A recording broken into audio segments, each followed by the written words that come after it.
Oh, Joker, FOLIE A DEUX there. This is the sequel to the first Joker film. Now we already have the review up on our channel right now. People can check out of our review what we initially thought of Joker 2. That was a non-spoiler review. This is a spoiler review. So if you have not seen the first Joker, I mean, if you have not seen the sequel here, and you want to go check it out, please click out of this, go watch it, and then come back and listen to us. Or if you just don't care, about it, then you can just hang out with us as we discuss this and discussing where this movie went wrong, what were the kind of the follies of this movie, what kind of happened here. So as people know, the first Joker film, big hit, $1 billion movie, Oscar nominated movie, Oscar winning movie. And this one fell off a cliff. There was already leaks about this movie in the ending before it even came out. A lot of people were talking Yeah. about that. Then when this movie finally did get released, people all across the aisle were pretty much like, "Yeah, this isn't good." Last time I checked here, I'll pull up the critic score and audience score just to make sure. But on the second sequel, it's at in the low 30s, a low 30% here. Yeah. So if people check out right here on Rotten Tomatoes, yeah. So it's at 33% critic score and 32% audience score here for this. So both of them are synced up as far as basically synced up as far as like, yeah, this is a piece of crap. Now I will say that I don't think it's the worst comic book movie I've ever seen. I don't think I mean, it has a D cinema score, which is one of the lowest cinema scores ever for a comic book film, which is kind of surprising there. And this is taking into account Madam Web. This is taking into account Morbius. This is taking into account Black Adam, The Flash, Aquaman 2. Um, uh, and so yeah, I gave Joker 2, I gave it a low stream it. What did you give it, Dusk? I think I'd give it a skip it. You gave it a skip it. Okay. Do you think this is one of the worst comic book films in recent memory? No, there's worse. There's always worse comic book movies. Okay. But if we're talking about what was expected of it beforehand and what it released, this is probably one of the most disappointing comic book movies. Mm, yeah. Because that's the thing, yeah. I mean, when you look at other movies, like I mentioned, like Morbius or Madam Web, I mean, nobody's really expecting anything from those, so it really wasn't like it turned out to be a piece of crap. It's like, well, yeah, duh. I mean, nobody was really expecting anything from that. Right. Here, the expectations were high, coming off of the much praised first film, and like I said, the first film for me, I just thought was okay. I'm neither a lover nor a hater of the first film. I just think it's all right. And this one I think is worse than the first film. I think it's got some okay things in it, but overall, yeah, I think it's a worse package there for me. And then you see it in also the box office. So Joker 2 opened with an estimated domestic total of 40 million, according to Hollywood Reporter.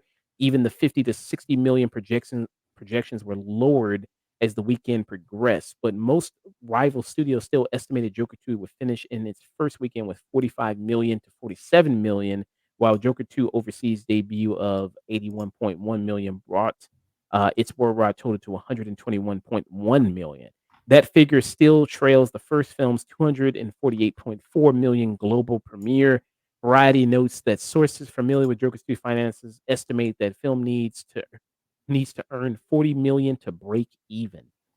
This is on a budget of reportedly 200 million, even though Todd Phillips said that no, that budget is not true, but that's what's reported right now.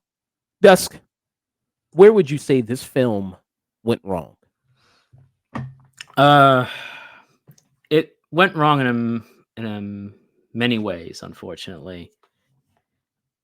I think in a lot of ways, this is a regression of character and a kind of a rebuttal from the director and writer of the previous movie. The original movie was set up as Arthur Fleck becoming the Joker and just embracing this confidence and going in. And it felt like a story that was a one shot. It was a story about a person who reached a breaking point when a system that didn't care about him allowed him to kind of reach this breaking point, took every available way to kind of make sure that didn't happen and took that away from him. And he just had a unfortunately, a mental break and just finally lost it. He killed 3 people in self-defense. Well, 2 of them, and then the third one he just chased down. But I mean, at that point, he's kind of mentally broken. And then it just kept every single murder was personal to him. And this continuation of finally, after being this kind of fragile and shy character, to eventually gaining this confidence. And then the sequel starts, and he's back to square one again. And for no other reason than to almost feel like this is a redo. This is well, you weren't supposed to like him in the first movie. You weren't supposed to sympathize with him. You weren't supposed to do any of that. So this time around, we're going to make sure that not only you don't sympathize him, you get the message we were trying to say. And the message was you should hate this person and everything bad happens to him is good. And I'm sorry, that's not why the audience came here. The audience came here to see a continuation of the character that was left behind on the first movie. And regardless of how the effort and the acting and the writing for this, I just felt this was a story that just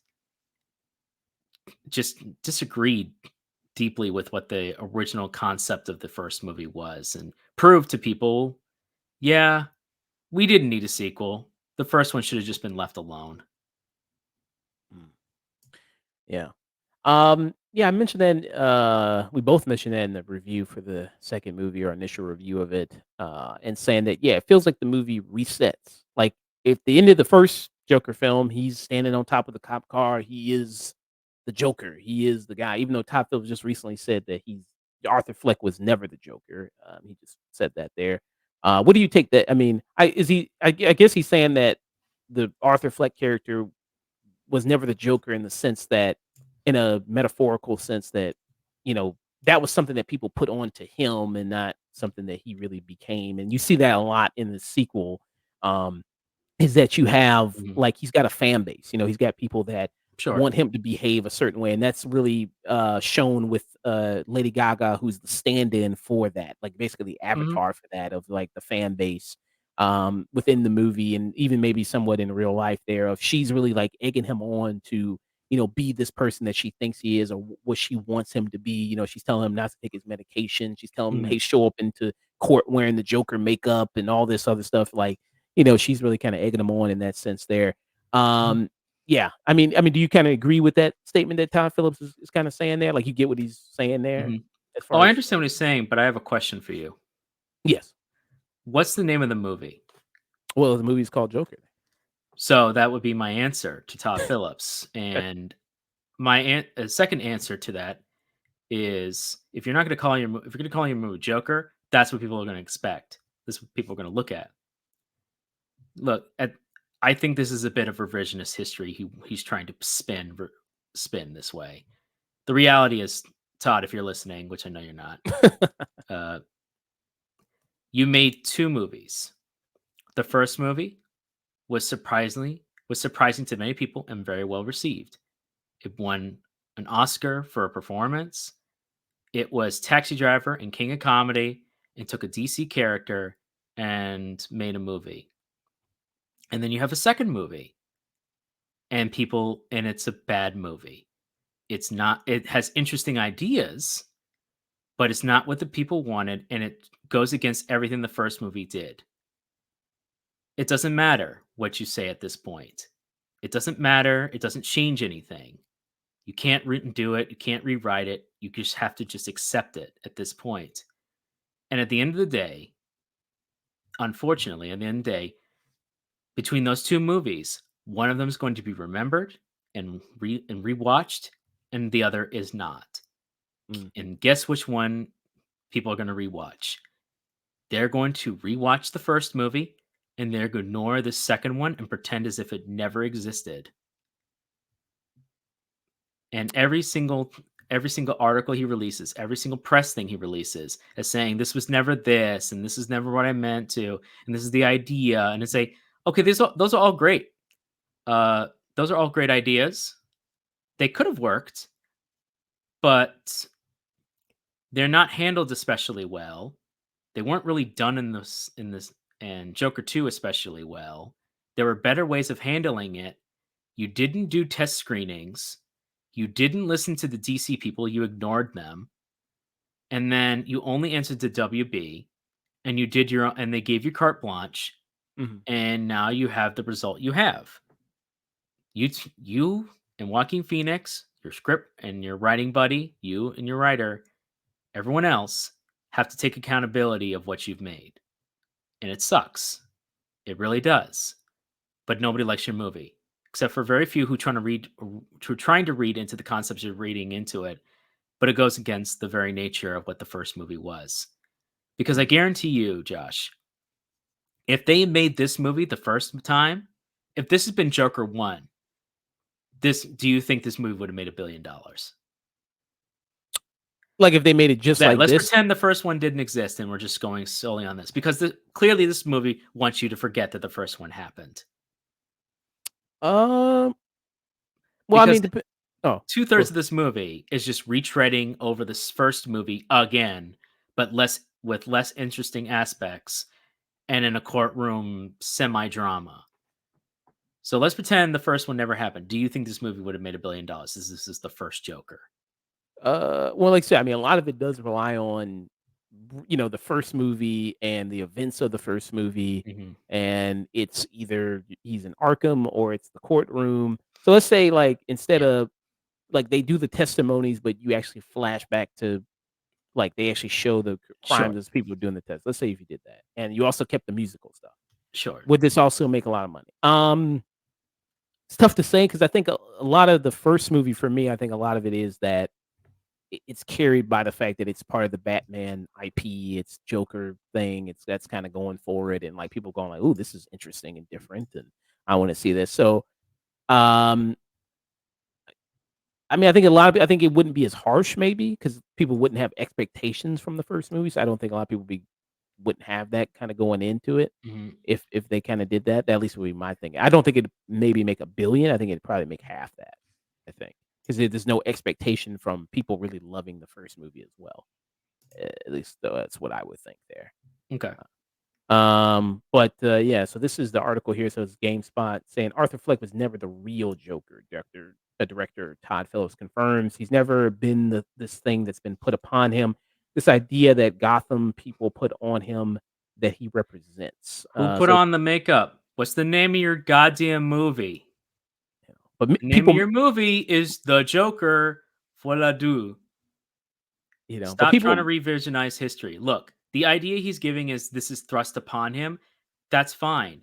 He put that inside the movie. This idea that this thing was thrust upon him and that this is spirit of evil. He has a split personality and this wasn't all him and all the confidence he gained, which goes completely against the first movie and goes against everything that was being built up. That was all him, and he became the Joker. He became this persona through his actions. Which one is more compelling? Which one is more interesting? The idea that a man can if you step on them enough, beat him enough, and treat him like an animal, that he eventually lashes out and just embodies the chaos. That's more interesting than going, yeah, so he has a split personality and there's like two sides to the guy.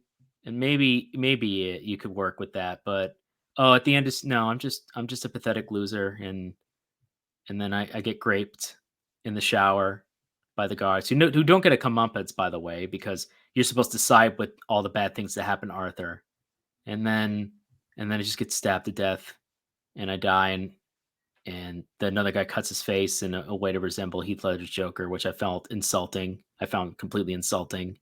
yeah, let's get into that. So the ending of the movie, which was a lot of people, some people love the ending, some people hate the ending, some people love the ending so much they go like, actually, this movie bumps up a couple of points because the ending I think is so good. They thought it Sure. was so good, and then some people hated it. They thought that was one of the worst elements of the movie was the ending. So what happens at the end? As Gus mentioned, so Joker. I mean, yeah, he's found guilty. Arthur Fleck. I mean, the trial. I mean, he's found guilty. It's like, yeah, bro, you're fucking guilty on all charges. Then a car bomb explodes, blows up half the courthouse there. people, he's able to escape, and then some people who are also one of his fans grabs him, puts him in the car, tries to help him escape. He gets out of the car, he runs away, and then he goes to the same staircase that was in the first movie. He meets Lady Gaga, which I don't know, coincidentally, she's just there, just there on the staircase there. I don't, just coincidentally, but yeah, he sees her there. They start talking. She tells him like all the stuff I said was bullshit, and then now I hate you now because you denounced the Joker. You said you weren't the Joker. So you're basically worthless to me now because that's the only thing you had going for you. That's the only thing I really liked about you. And then the police show up. He gets carted back to prison. Yeah, Uh, that's right. and uh, and he gets sexually assaulted. Yeah, he could say like after that, right? After he gets Yes, he does.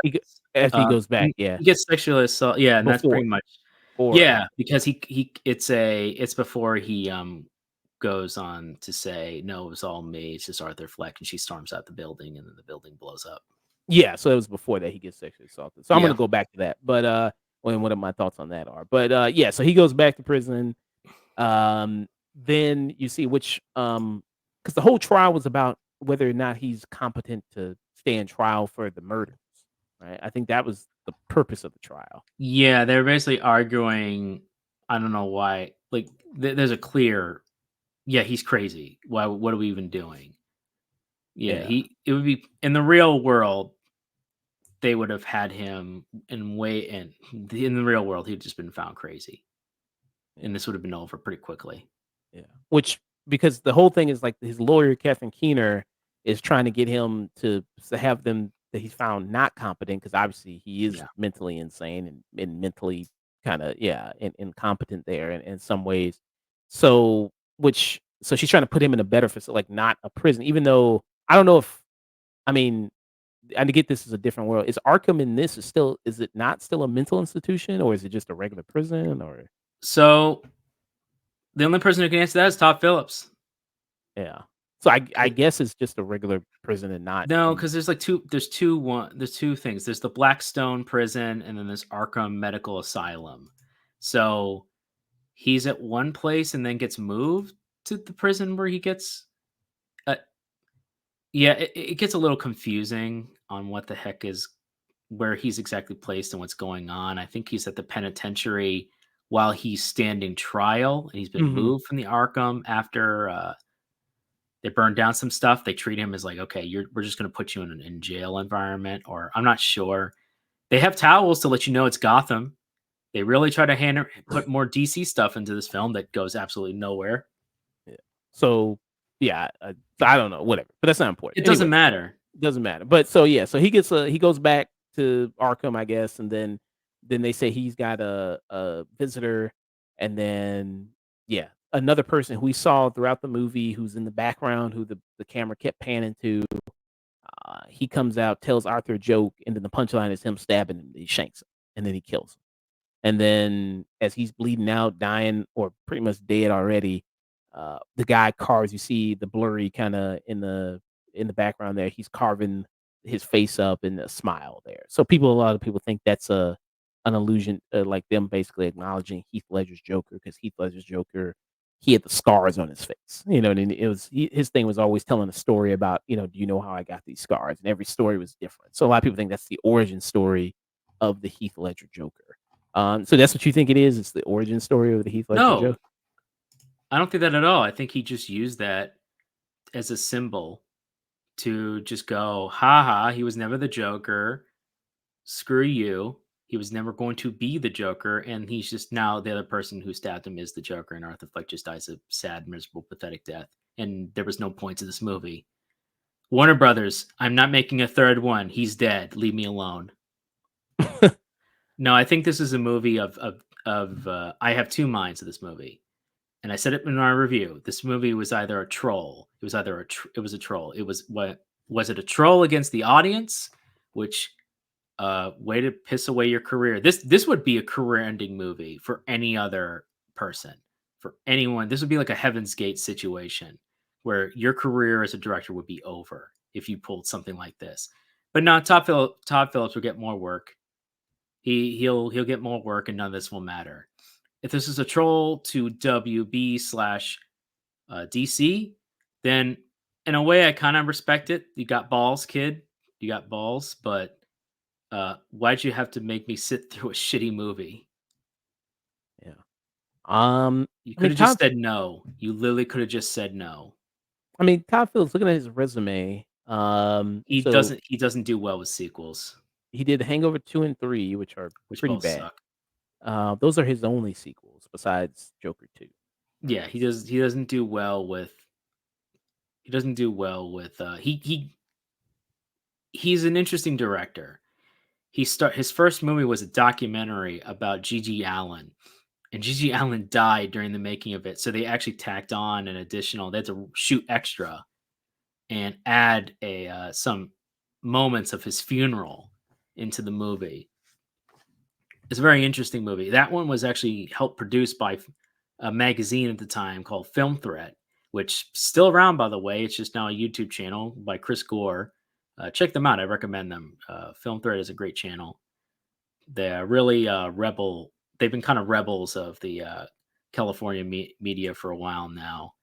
Uh, but yeah, they actually made the VHSs themselves by order to help help that film out. But so they so Todd Phillips has always been kind of a rebel rouser, but you were given a $200 million budget, or even if it's not, and it's 150 million. That's still three times the amount of budget you were given for that first one.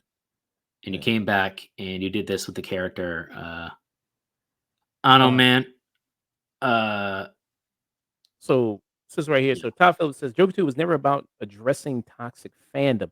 That's what he says here. Mhm. Um, yeah. So which a lot of people also said with the movie there, and this is IGN, so he's saying, and so then is the film in a way kind of a commentary on fan entitlement or even toxic fandom? And to Phil's response, he says, not so much. That to be honest with you, but one of the things that we always thought about the first movie, or one of the things I definitely said enough in defending the first movie when it needed to be defended, because people said it's irresponsible, its use of violence, and I always saw it quite literally the opposite. I thought it was responsible because it was showing the actual real world effects of violence. It wasn't glamorizing gun use in my mind.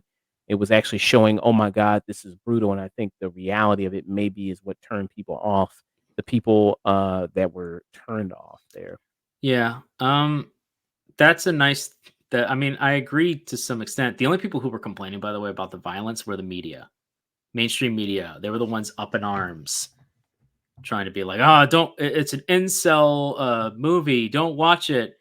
They were waiting with bated breath for it to turn into riots and people to hurt each other or something bad to happen. And then when it didn't happen, it made them look like fools.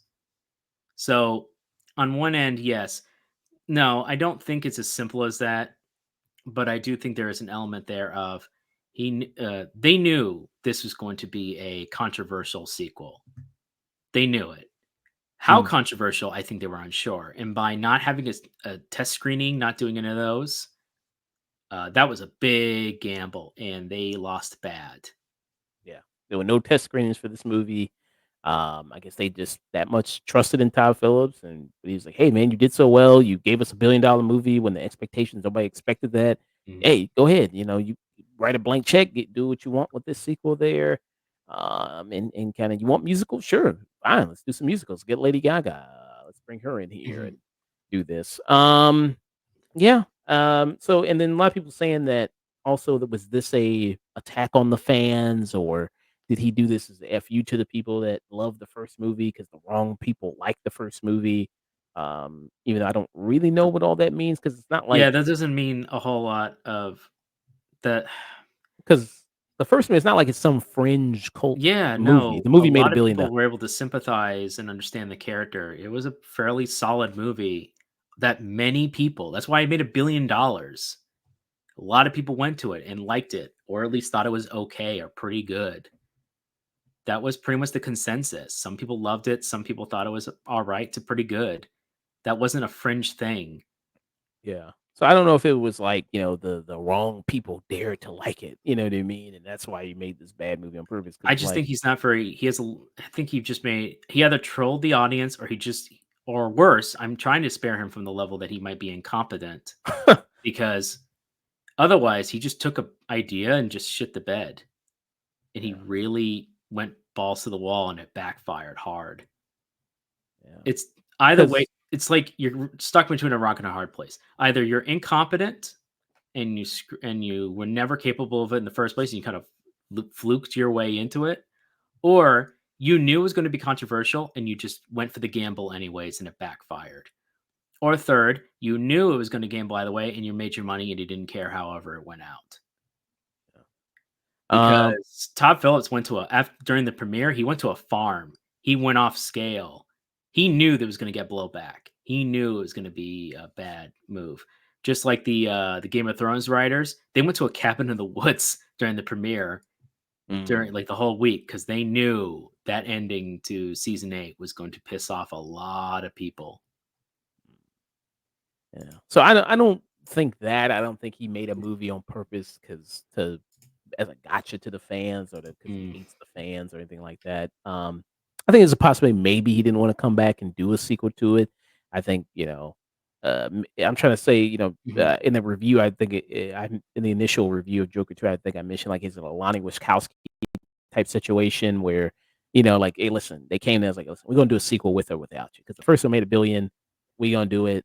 Either you come back or don't, Yeah, but we're gonna do a sequel." And it's like, "Okay, well, if you're gonna do it anyway, I might as well be the person that does it right. and not someone else, if that's the case." And that much like was the case with Lana Wachowski with the Matrix, Resurrections there. Um, and then so we talked about that, the ending there. So the ending, you hated the ending, right? You hated that.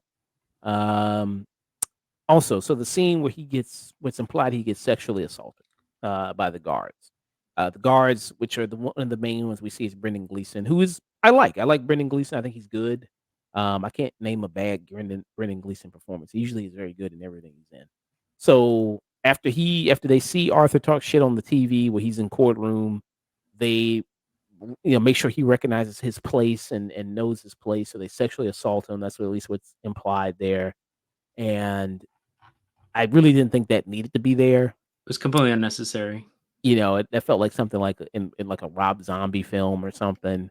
That seems Uh, like a Zack Snyder thing. Zack Snyder thing as well, where it's like we got to show this. I really didn't think that was quite necessary. How did you really feel about it? I mean, yeah, I thought it was completely unnecessary. Yeah. It really didn't add anything. It just was like, so I'm gonna be perfectly honest, a couple people actually walked out after that. Mm. There were at least 2 or 3 people who just went, like, audibly, one of them had said, "Fuck this," and left. Yeah, So, there are people who walked out of this movie for in various points. People cheered when he finally said to Harley Quinn, "Please, no more singing."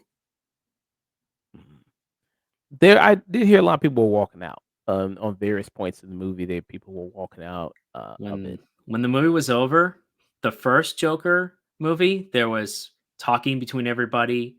There was like, "So what did that mean? What did this mean?" Or there was actual engagement between everybody as they left, and people were like, "Yeah, that was his performance was great." By the end of my screening experience, you could hear a pin drop. It was Mm. dead quiet, and No people just applause, no nothing. no, nothing. They were just like, Mm. "Well, that sucked. That was just a movie. That was just a movie. That was kind of a waste of 2 hours." Yeah. Um, I mean, where Todd Phillips goes from this, I don't think it really is gonna impact much of his career. I don't know. I mean, give it some time, give it some years, and he'll move on to something else, do something different there, with it. Yeah.